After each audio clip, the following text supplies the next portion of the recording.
At a time of business scandals, anxiety and fear over what is happening with our economy, there has never been a better time to explore integrity, what it truly is, and why it's important. Next on Living Smart.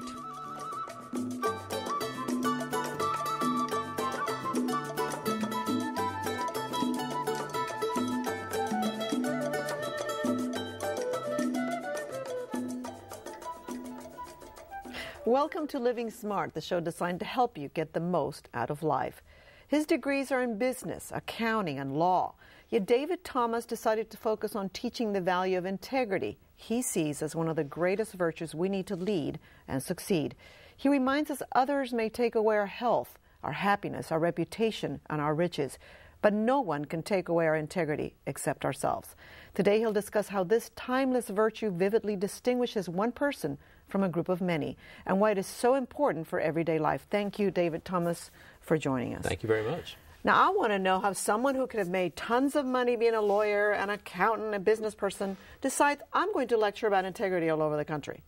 Well, it kind of evolved, Patty, actually. I loved my practice in learning how to be an accountant and a lawyer and a banker, but I never had the passion that I felt should go with that. Wow. And as time went on, I began to believe that I had a gift of speaking. I looked around our society and thought maybe it's time for a real-world person, quote, to emphasize integrity. And I feel now I am really utilizing all of my experiences and hopefully my talents to really impact the world.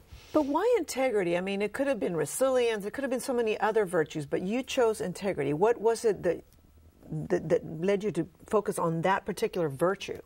I focused on integrity because I looked around and I found that people were really hungry to have their backbone strengthened. They themselves very likely have integrity, but they found themselves in situations where they were either not encouraged or in some cases discouraged. And I think what my task is and my impact is really strengthening backbones. I'm reminded of that stockbroker who came to me once afterwards a presentation and said, I had about decided I was all alone. Right. And so if in a small way I'm letting them know even if you are alone, you can still do it, then that's not a bad day's work. Right. Now, what is your definition of integrity? My definition of integrity, just straight up, is doing the right thing because it is the right thing to do. It sounds a little simple. It's easy to remember, but it's really not as simplistic as one thinks. If you break that definition down, going from the back to the front, you realize you're talking about knowledge, the right thing to do, having a clear concept in your mind of right from wrong. It also involves motivation, to base your conduct not because it's popular, not because others are watching, but because it really is the right thing to do. And as with all things in life, you can have all the knowledge and motivation, but there ultimately has to be action. So doing the right thing because it's the right thing to do. Now, how do people know they're doing the right thing? You know, some people say, well, is that pretty clear, right from wrong? Sometimes it's not easy. And sometimes there are occasions where two very admirable values conflict. You might, for example, truthfulness and loyalty. But those are more the exceptions. The problem is that when people make an exception, they tend to think, well, then we can just throw the baby out with the bathwater. The fact is we have to get back on the road to those basics, because the basics, I believe, underlying integrity are truthfulness, empathy, genuineness to your convictions, and a willingness to accept responsibility. And the way that you know, I believe, you're having integrity is because on the bad side, it's costly. On the positive side, you're having an amazing impact on those around you.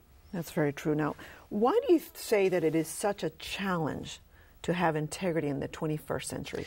In the 21st century, when you look back over everything that's been happening in the last 10 years in our society, whether it's the big scandals we're all aware of, Enron, WorldCom, on through the latest scandals on Wall Street with the mortgage episode, I think it's challenging because when you really boil down the problem, it's a metastasizing effect of both greed and pride. Greed, which seems to say, I want a little bit more. Pride, which says, I'll never get caught. And it takes integrity to really stand up to both of those forces. Right, right. Now, let's talk about integrity as a sphere of influence. You say integrity increases your sphere of influence. Tell me about that. It increases your sphere of influence because everyone naturally wants to make a difference.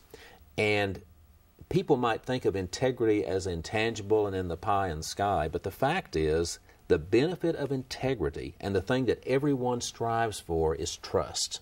Oh, okay. They want trust from their spouses, from their children, from their employers, from anyone that they're working with. And when there is no integrity, ultimately, there will be no trust. It is the foundation for the influence we're going to be having on those around us. Very important. How do you describe the cornerstone of integrity? There are many aspects to it, but as people would probably expect, the cornerstone of integrity, I believe, is truthfulness. If you were to ask 1 million people to define integrity, I have a feeling most people would say, well, that's easy, it's honesty. And there's nothing shocking about that. But having studied and talked about this for over 12 years, I've come to believe that there is both a depth and a subtlety to truthfulness. There's a lot of depth going on because there are other aspects of truthfulness besides just not lying. And there's a lot of subtlety because it's not just the big decisions, it's those little bitty decisions that you and I make every day. Right. It's sort of when you're alone, it's that everyday moment that you're being tempted to do the wrong things, and you choose to do the right thing. Yeah, it's not sitting down and going into work and saying, am I going to embezzle money? Right. It's when you're walking into the convenience store and the clerk accidentally gives you too much change. And then do you give it back or not? Or it's being in a social setting and you've been entrusted with a confidence, and yet the situation involves, it would make you look so impressive if you were to reveal this information, but you promised to keep it secret. Choose not to do it. Choose not to do it. Right. So give me examples of how to be in integrity. I mean, you just gave 2 great examples. And they're everyday life examples. They're just everyday life. It's just the convenience store. It's in a social setting.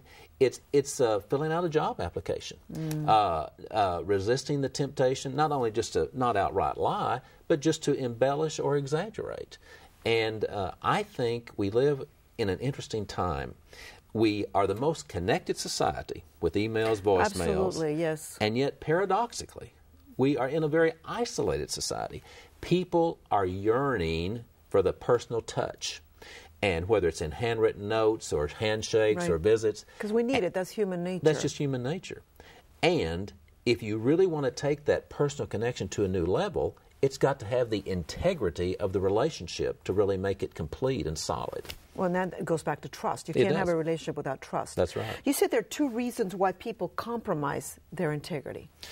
Yeah, there are probably many, but I think major reasons, yeah. Two big ones are the inability to prioritize and the ability to rationalize.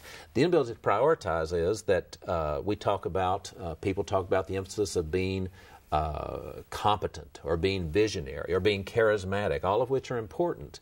But all those will fade away into insignificance unless there's integrity. And the ability to rationalize, we are masters at rationalization.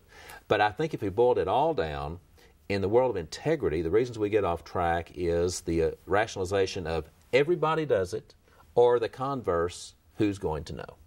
Right. So I'm not going to get caught, therefore I will do the wrong thing. That's right. What are some of the important principles of integrity?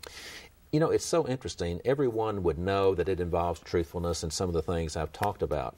But it really is a special character trait because it, first of all, challenges when we least expect it. It may happen probably several times in a day. And the question is, are you going to make that choice? It also frequently tests us most clearly, not when others are around, but when we're all alone. Right. That's when we make that moral decision. That moral decision. But the good thing about that is that even though you are all alone, even though no one sees it, it's sort of like working out. You're strengthening a backbone, you're strengthening a muscle, so that the next time that ethical challenge is a little bit tougher, hopefully you're going to remember that and build upon it. And finally, it's difficult to keep, and yet no one can take it away from you. Right. Can you give me an example of that? Have you had cases where you've seen that? I had a situation where a young woman in a law firm was inappropriately using a card key pass to a garage when it in fact had expired. And I was called upon to consult with her, talk with her. And I just said, tell me what happened. And she told me, and I said, as you did that each and every day, as you knew you were using the card key inappropriately, did it get easier or easier? And she said, no, it got harder and harder. Mm-hmm. She said, I kept thinking, one of these days, I'm going to get caught. I'm going to get caught. And she said, actually, in a strange way, it's a burden. It's a lifting of a burden to now have that off my back. Right. So, what's the enemy, the number one enemy of truthfulness, you think? The enemy to truthfulness, it's several. Besides outright lying. Besides outright lying, right. it's several things. First of all, it's a tendency to exaggerate. Mm-hmm. It's embellishing your accomplishments on a resume. It's the feeling you have when you come home from work, you see that gigantic envelope that promises you have won $10 million, and then, of course, the fine print. you don't want to read. Numbers.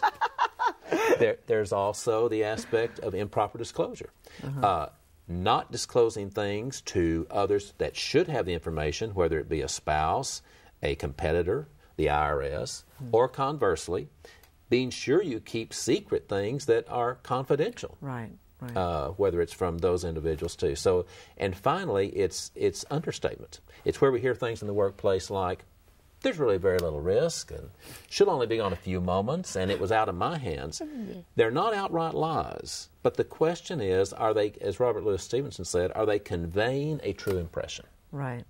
So it sounds like you have to live with authenticity as well. That's right. I mean, the truth. The golden rule of integrity.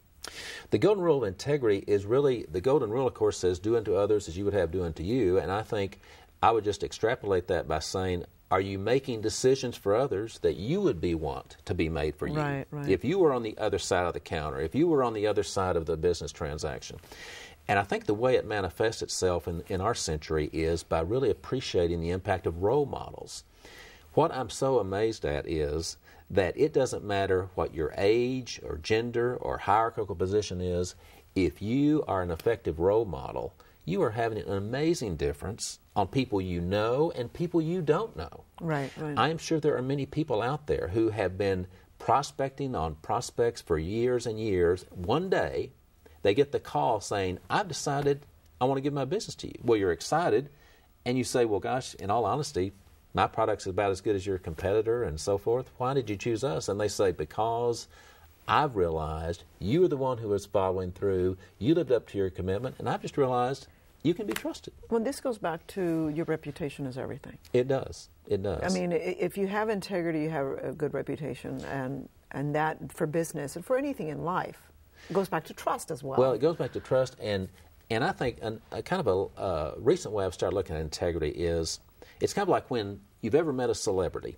You come back and tell your friends, and inevitably they ask, well, what were they really like? That's true. And what they're asking, in effect, is the gap. If you want to know your integrity, we're not going to be perfect, but the smaller the gap is between who you really are and who you appear to be, the less that gap is, the more integrity you have. It's when that gap gets wider. So I think our goal in life is to narrow that gap. Right. Now, you gave a great example in your speech about Eugenio Monti as an example of tremendous integrity, and then how his story, and I want you to share that story, you remember him not for being an Olympian, but because of what he did. So it was kind of amazing. Each year in the Olympics, there's different activities that are focused on. Recently, of course, Michael Phelps in swimming, but the 1960 Olympics, strangely enough, it was the bobsled competition. Right. And it had boiled down that year between the British, led by Tony Nash, the Italians, led by Eugenio Monti. And it was looking like for the first time ever, the Italians might actually win the gold medal. The big day came. It involved 2 runs down the mountain. Best overall time went. Italians led first. Eugenio Monti and his teammate did great. Likewise for Tony Nash, the Italians were narrowly ahead. Came down to the final run. Eugenio Monti led his teammate. They were looking good, but of course it came down to Tony Nash. Right before Tony Nash pushed off, he looked down and noticed that the bolt on his bobsled was broken. And, of course, it was too late to do anything. It looked like he was going to have to forfeit the competition. Somehow, the news about this drifted down the mountainside Eugenio Monti learned about it, incredibly enough, took the boat off his bobsled, sent it up the mountain. Tony Nash installed it, ran the race, and won the gold medal. And, of course, I don't have to tell you that the Italians were enraged. Because they lost the gold medal, but what do we remember about Eugenio Monti? Well, see, what was interesting, after all the excoriation that inevitably followed, he gave an interview. And I remember there's one thing he said. He said, Tony Nash did not win the race because I gave him the bolt. He won because he was the better driver. And it's interesting that while we could find Tony Nash, I'm sure, on an internet sports site, we're going to probably come far closer to remembering what Eugenio Monti said than what Tony Nash, in this case, actually did. He had his principles down right, didn't he? He did. You talk also about integrity being about meaning what you say, keeping your word. Right. Tell me about that. I think what I'm trying to suggest there is that while integrity, of course, involves honesty, that goes back to meaning what you say. Integrity takes things to a new level in the sense of, are you saying what you mean? In other words, are you unafraid to stand up for the courage of your convictions? We live in a time where people are intimidated by saying what they believe, and yet we're being swayed by focus groups and polls. They're always trying to figure it out, aren't they? They're trying to figure out what the truth actually is. And it's like the science fair competition in Idaho, where a young man had discovered the impact of dihydrogen monoxide and thought it needed to be banned. And he showed how brakes could fail and cancer could be formed. And everyone said, we need to do away with it. And he said, but do you know what dihydrogen monoxide is? It is water. Interesting. So we have got to see the truth and then stand up for the truth. And that's where integrity comes to a new level, because it's not always easy. In fact, it rarely is easy. Why is it so hard? I think it's hard because the fact is that if you and I are really serious about integrity, it's costly. What does it cost you? Well, it costs you time at a minimum. It costs you sometimes money. In more extreme cases, it costs you career advancement, and maybe, as people could testify, it costs you your very job itself, particularly if the person at the top of an organization is forcing you to do things that you do not want to do. Mm-hmm. You give an example of courage, William Wilberforce. William Wilberforce is one of those people in history that the more I read about, the more I'm amazed by. He really is. In 1787, as we were writing our Constitution, William Wilberforce had only been in the Parliament a few years. He entered at 25. He was a young man. He was not very attractive. He was very sickly. He was very short. Nothing very appealing from a physical. Not in the movie, though. Not in the movie. Not in the movie. That's right. They did not do that. But they say that when he would get on the podium and start debating his fellow representatives, they said it was the soul of a giant inside the dwarf of a man. Mm-hmm. And while he felt like he was in a safe seat, he wanted to make a difference. He looked around the British Empire and realized that there was a great moral evil called slavery. And looking back, we say, well, everyone knew that. No, everyone didn't want to even... It was so ingrained in the mindset. Mm-hmm. That was just, taking an insuperable difficulty. And for 20 years... he waged a valiant battle to get the slave trade abolished against physical threats and social ostracism. 20 years later, in 1807, Parliament abolished the slave trade. Well, you and I probably would have been called it today and saw that it was a great moment, and it was a great moment. But as I say, it was the slave trade. It was the beginning. It was the beginning of the end. And William Wilberforce said, I want to abolish slavery. And he labored for another 26 years to the point that 3 days before his death in 1833, Parliament abolished slavery. Now, that was a 46-year struggle, but man, what a legacy. Because slavery still exists, but the idea that slavery is good is dead. Right. And that's because of one man. One man with integrity. How do you keep your integrity when people are around you? You mentioned that you can, work for a company that other people are doing the wrong thing, and if you don't do the wrong thing, you don't keep your job. How do you keep your integrity when those around you do not? Well, it gets frustrating because, quite frankly, it's very tempting. The most integrity-minded among us can say, is it really worth it? I mean, after all, they're getting away with it.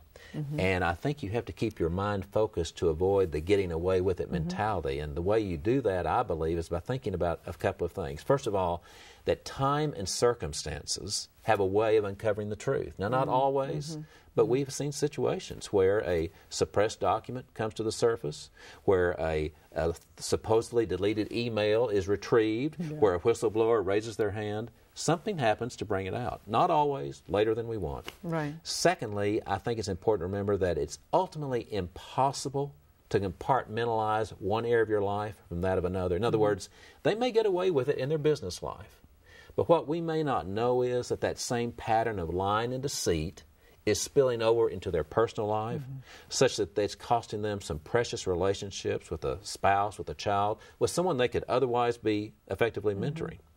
But I think, Patty, ultimately the best response is that there are some things in this life that need no defense, and integrity is a virtue unto itself. It's like a former federal judge, Miles Lord, once said, when you put a price on the priceless, all is lost.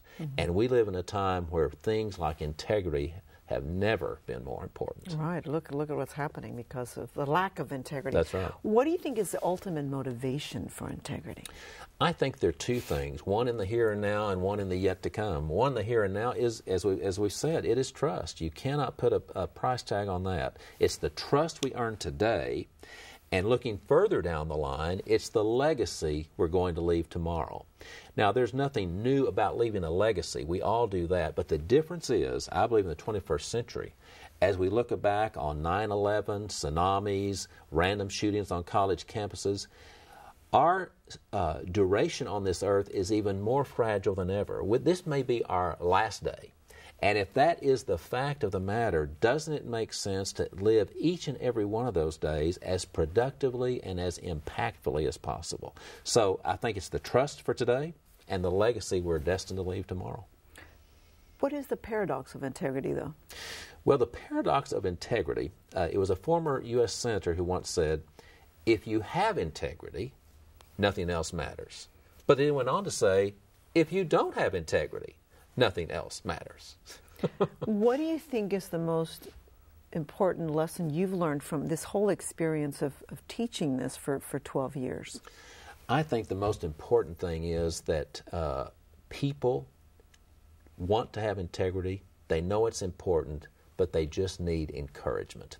And it is very rewarding for me to, in small ways, be able to use the gifts I've been given to just strengthen a backbone, to get them to affirm what they know to be true, and then to hopefully be sharing this with others in their workplace. Right. Now, share with me one of the most motivating stories that you have. Besides, we talked about William Wilberforce and we talked about Eugenie Monti. What about a regular person? I mean, these people seem to be, very well known, have great legacies, but I think it's the small acts in life that make you different, that when you're alone and you're making decisions. I'm sure you run into people that live their lives like this, and they're just regular people.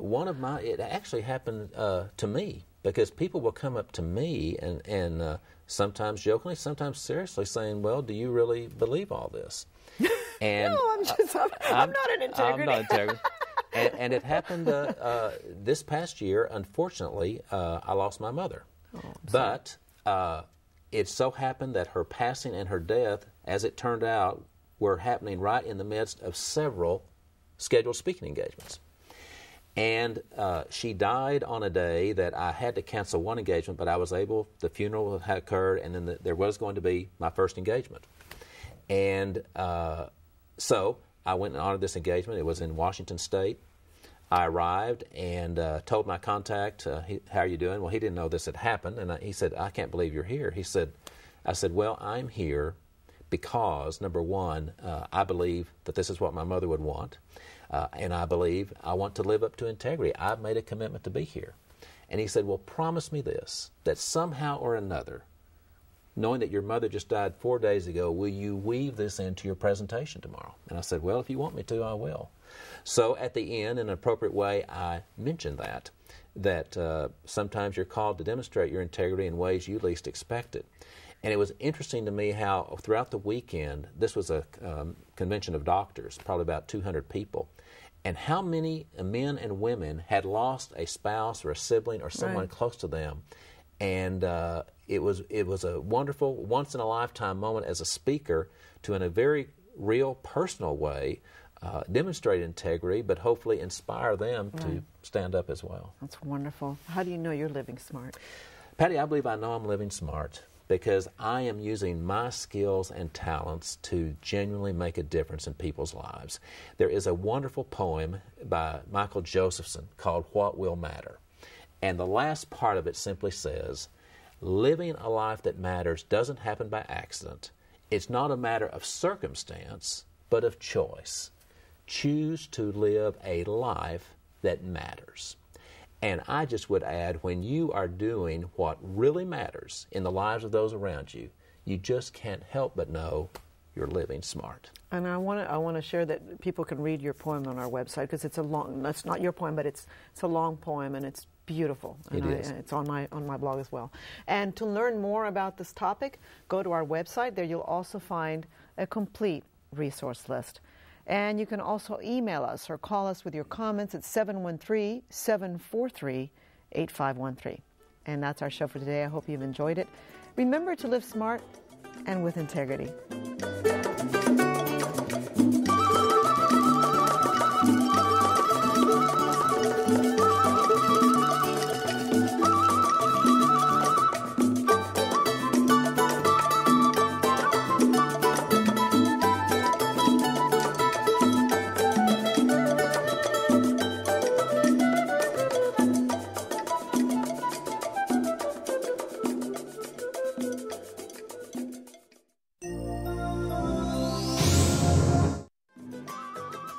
For a transcript of this program, send $6.95 to the address on your screen. Please include the name of the guest.